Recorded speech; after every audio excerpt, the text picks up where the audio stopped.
Ustadz, apa hak suami terhadap HP istri? Karena banyak pertengkaran gara-gara HP.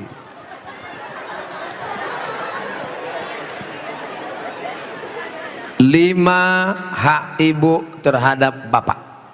Catat, ingat baik-baik. Pertama, makan. Ibu tadi sudah dikasih makan? Yang kedua, pakaian. Ibu sudah dikasih pakaian? Karena sekarang banyak perempuan yang tidak diberi pakaian oleh suaminya. Tinggi istrinya 175 tapi dikasih kain cuma 50 cm. Kurang kain. Kadang belum selesai di tempat tukang jahit sudah dia ambil. Kadang kainnya panjang, resleting belum dipasang. Pas jalan kelihatan. Ustadz kok tahu? Saya ngelihat. Ibu sudah dikasih makan, ibu sudah dikasih pakaian, ibu diberikan tempat tinggal yang layak menurut kemampuan masing-masing. Sudah? Keempat, ibu mesti diberi pendidikan. Yang ngajar ibu ngaji, bapak. Yang ngajar ibu sholat, bapak. Yang ngajar ibu akhlak, bapak. Bapak adalah guru di rumah. Dan yang kelima adalah perhatian. Maka ibu selalu diperhatikan. Dari mulai jilbabnya, dari mulai pakaiannya, termasuklah HP ibu diperhatikannya juga. Kok dari tadi sini Ustadz Somad, suatu ketika istri saya pergi kerja dan saya masuknya siang, tiba-tiba HP-nya berdering. Saya cek, rupanya mantan.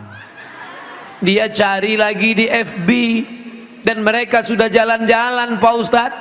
Hati saya selalu galau tiap hari. Jangan-jangan dia sudah buat ini, jangan-jangan dia sudah jalan ini, jangan-jangan sudah. Bayangkan menderitanya seorang laki-laki gara-gara HP istri yang sudah macam-macam. Gara-gara apa itu? Facebook, Twitter, BBM, WhatsApp, Instagram.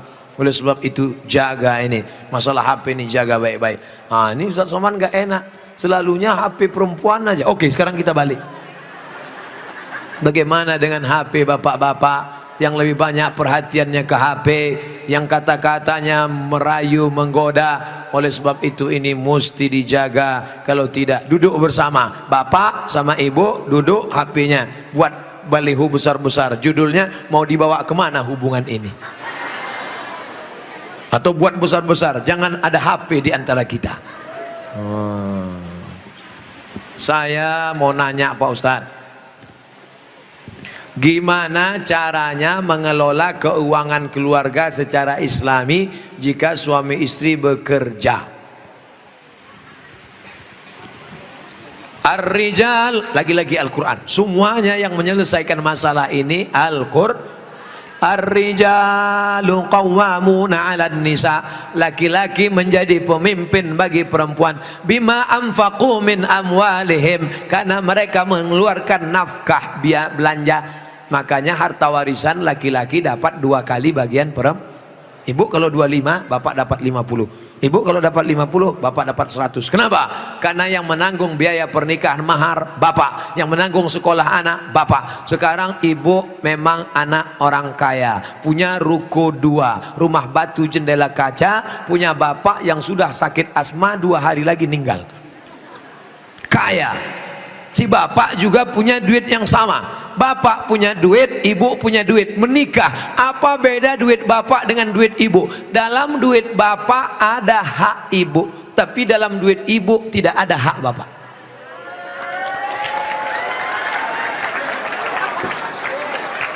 Dalam uang bapak ada kewajiban nafkah untuk ibu, dalam duit ibu tidak ada. Tapi karena ibu cinta mati, maka ibu berkata, "Mas, aku tahu engkau kere, miskin, susah melarat, tapi aku sudah terlanjur cinta padamu. Jangankan uang ini, nyawaku pun kuberikan. Ambillah semuanya, dengan syarat jangan kau nikah lagi." Nah, sudah jelas batasannya. Jadi kalau ada ibu punya kontrakan, PNS, pegawai, punya gaji, ibu tetap ngomong ke suami, "Mas, aku mau kirim uang ini ke anak yatim, mau biaya anak pesantren, mau kasih wakaf beras 1 karung." Tapi ibu ngomong ke bapak itu bukan minta izin, karena uang itu memang punya ibu. Ibu ngomong sebagai adab, sopan santun, tata krama, budi bahasa. Jadi bapak jangan kegeeran. Dan ibu jangan kurang ajar. Mas, ini uangku, ini kos-kosanku, ini rumahku, terserah aku. Kamu mau ikut ya? Kalau enggak, lebih dari kamu bisa aku dapatkan. Jangan, luka hatinya. Galah patah boleh disambung, kaca retak boleh direkat, hati yang sakit kemana obat akan dicari. Nah, oleh sebab itu maka jaga. Saya sudah mengeluarkan untuk biaya keluarga sebagian, sedangkan sebagiannya saya ingin membantu saudara yang kurang mampu. Tapi kadang saya suka berbohong jika untuk membantu keluarga yang memang butuh bantuan. Ini yang nulis pertanyaan bapak apa ibu? Kalau bapak sudah berikan yang 5, makan sudah, pakaian sudah, tempat tinggal sudah, pendidikan sudah, perhatian sudah, sesuai dengan urf. Wa ashiruhunna bil ma'ruf, berilah mereka pergaulan urf. Urf itu seperti layaknya. Kira-kira layaknya standar orang daerah Pondok Aren itu perempuan diberi berapa? Tidak terlalu kaya, tidak terlalu miskin, yang sedang-sedang. Kira-kira diberi berapa? Standarnya misalnya 3 juta, 5 juta. Dia beri, maka sisanya itu terserah dia untuk yang lain. Maka dia sudah menunaikan kewajiban. Urf. Pengambilan hukum ada 10. Quran, hadis, ijma', qiyas, syar'u man qablana, saddu zara'i, qaulu sahabi, istihsan, istisab, urf. Urf, tradisi, kebiasaan. Berapa yang layaknya untuk daerah Pondok Aren? Semoga Ustaz selalu dilindungi Allah, amin. Bagaimana antum menyikapi beda mazhab, khilafiyah, firqah? Bagaimana dengan ayat Allah, wa'tasimu bihablillahi jami'a, wa'tasimu, bersatulah, bihablillah, dengan tali Allah. Yang dimaksud tali Allah itu Islam, Al-Quran dan Sunnah. Adapun ijtihad ulama berbeda-beda, tapi kita di Indonesia sudah disepakati 3. Akidahnya Asy'ari, fikihnya Syafi'i, tasawufnya Sunni, Junaid al-Baghdadi dan Abu Hamid al-Ghazali. Saya ulang sekali lagi, Ahlussunnah wal Jamaah akidahnya Asy'ari, fikihnya Syafi'i, tasawufnya Sunni, Abu Hamid al-Ghazali dan Junaid al-Baghdadi. Maka kita pegang yang itu. Saya belajar di Maroko 2 tahun, mazhabnya Maliki. Maliki Ahlussunnah. Pertama Hanafi, nomor 2 Maliki, nomor 3 Syafi'i, nomor 4 Hambali. Keempat-empatnya Ahlussunnah. Tapi ketika saya pulang kampung, saya tidak bawa mazhab Maliki. Kenapa Ustaz tidak pakai mazhab Maliki? Andai saya pulang ke kampung, saya pakai mazhab Maliki. Mazhab Maliki kalau sholat tangannya lepas ke bawah, Allahu Akbar. Fatihahnya pakai baca kiraan Warsh, Alhamdulillahi Rabbil Alamin, Ar-Rahmanir Rahim, Maliki Yaumiddin. Mimnya pendek. Kemudian gak pakai bismillah, Allahu Akbar, Alhamdulillahi Rabbil Alamin, gak ada bismillah. Kunut subuhnya sebelum rukuk, walam yakul lahu kufuwan ahad, baca kunut. Kunutnya gak bunyi. Andai saya buat sholat subuh seperti ini di masjid dekat rumah saya, Allahu Akbar, Alhamdulillahi Rabbil Alamin, Ar-Rahmanir Rahim, Maliki Yaumiddin. Selesai sholat pasti jamaah komplain semua, tolong sholatnya diulang, tadi imamnya ISIS. Menimbulkan fitnah karena mereka tidak tahu. Di sini diajarkan qiraat sab'ah mutawatirah, ditambah 3 masyhurah, ditambah 4 syazah, 14 qiraat dipelajari di sini. Ditambah lagi nagham, bayati, soba, nahawan, sika, jaharka, bayati, ras. Faham mereka tajwidnya. Tapi tidak semua masyarakat ngerti. Andai anak pesantren Al-Qur'aniyah sholat di luar masjid, dibacanya qiraat lain, walam yakul lahu kufuwan ahad, maka makmum dengar, wah ini aliran sesat ini. Bukan berarti dia salah, tapi dia takut menimbulkan fitnah. Maka dalam masalah-masalah yang kita sepakati, mari kita berlapang dada. Adapun yang kita sudah berbeda, mari kita terima perbedaan selama dia masih Ahlus Sunnah wal Jamaah. Syekh Abdurrahman Sudes, Imam Masjidil Haram, selama di Makkah nggak pernah pakai bismillah jahar. Allahu Akbar. Bismillahirrahmanirrahim. Alhamdulillahi Rabbil Alamin Ar-Rahmanir-Rahim. Tapi begitu beliau jadi imam di Istiqlal, Allahu Akbar, Bismillahirrahmanirrahim. Loh, kok si Abdurrahman Sudes di Istiqlal pakai bismillah jahar? Dia tahu orang Jakarta mazhabnya Syafi'i. Mazhab Syafi'i bismillahnya jahar. Mazhab Hanafi Hambali bismillahnya sir. Bismillahirrahmanirrahim. Mazhab Maliki nggak pakai bismillah sama sekali. Ketiga mazhab ini Ahlus Sunnah wal Jamaah. Tapi kalau mayoritas masyarakatnya Syafi'i, jangan bawa mazhab lain, karena khawatir memecah belah umat. Menjaga persatuan lebih diutamakan daripada mengamalkan mazhab. Begitu yang diamalkan oleh para ulama. Kan ulama mengkategorikan bid'ah ada dua, bid'ah hasanah. Pertanyaannya Ustaz, kan Rasul bersabda kullu bid'atin dhalalah, kullu bid'atin dhalalah wa kullu dhalalatin finnar.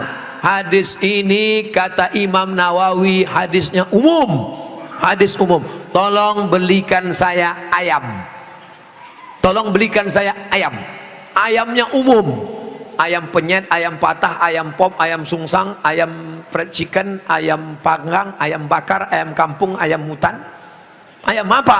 Setelah di jalan dia bingung, ini ayam apa? Nelpon sekali lagi, ayam apa? Ayam pop. Maka yang pertama tadi umum dikhususkan oleh yang kedua. Begitu juga kata Imam Nawawi yang mensyarah hadis Sahih Muslim, kullu bid'atin dhalalah, semua yang bid'ah itu sesat, umum.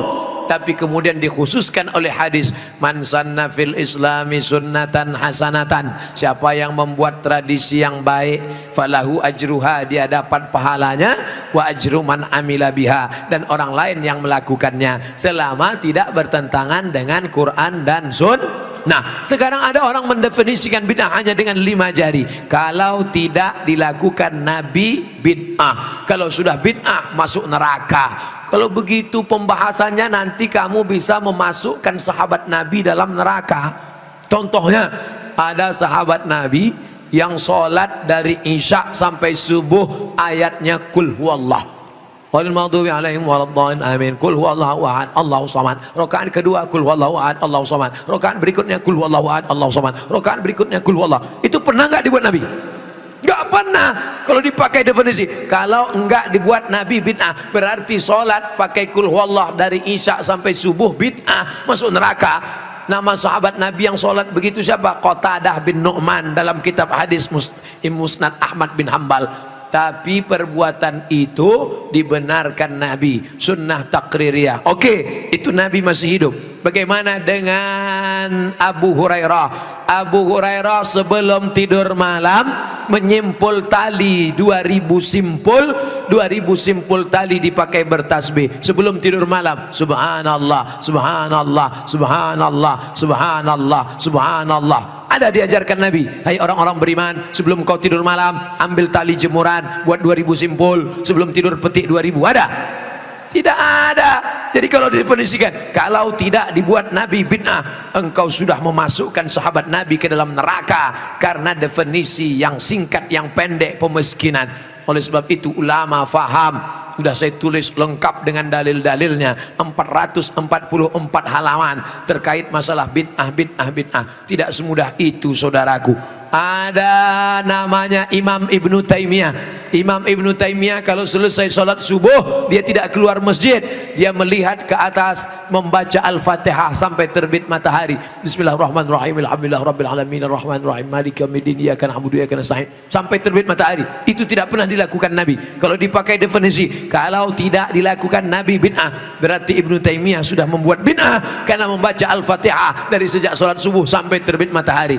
Maka jangan katakan bid'ah kalau tidak dibuat Nabi bid'ah. Ini tidak betul. Yang betul adalah kalau tidak ada dalilnya bid'ah. Selama ada dalil hadis qauli, hadis fi'li, hadis takriri, perbuatan sahabat, qiyas, ijma', maka perbuatan itu tidak bid'ah.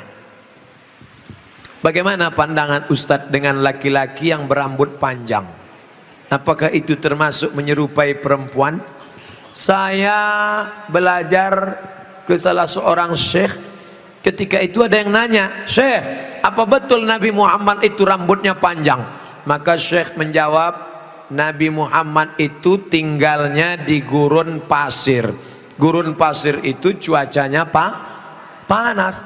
Maka kalau rambutnya pendek, nanti cahaya matahari kena ke kepala, maka dia bisa pusing, panas, dehidrasi, kurang cairan. Makanya Bapak Ibu ketika di Makkah disuruh pakai topi, pakai payung supaya jangan kena panas.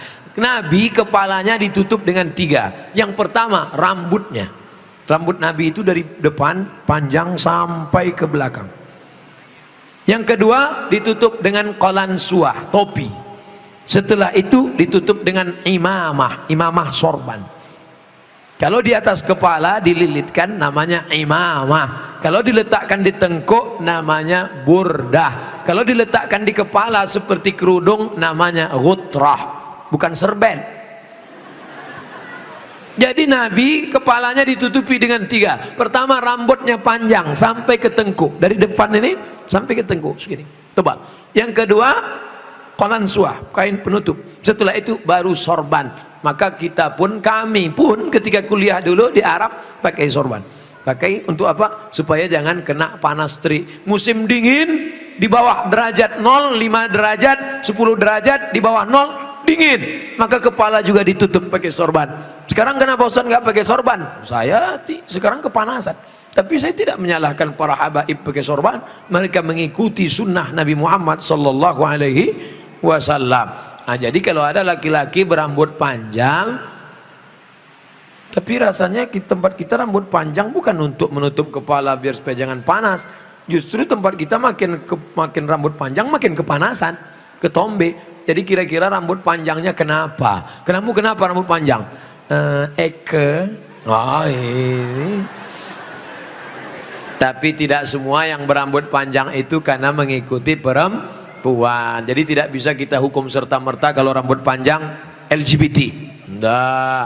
Maka yang LGBT itu kalau menyerupai perempuan, la'anallahul mutasyabbihin minar rijal bin nisa. Allah melaknat laki-laki yang menyerupai perempuan dan perempuan yang menyerupai laki-laki. Mudah-mudahan anak kita terjaga dari LGBT. Tapi sebetulnya LGBT itu nama yang terlalu keren. Orang malah bangga sekarang disebut itu LGBT, itu bangga. Saya tidak setuju dengan LGBT, tapi saya malu mau nyebutnya di depan para kiai. Boleh saya sebut?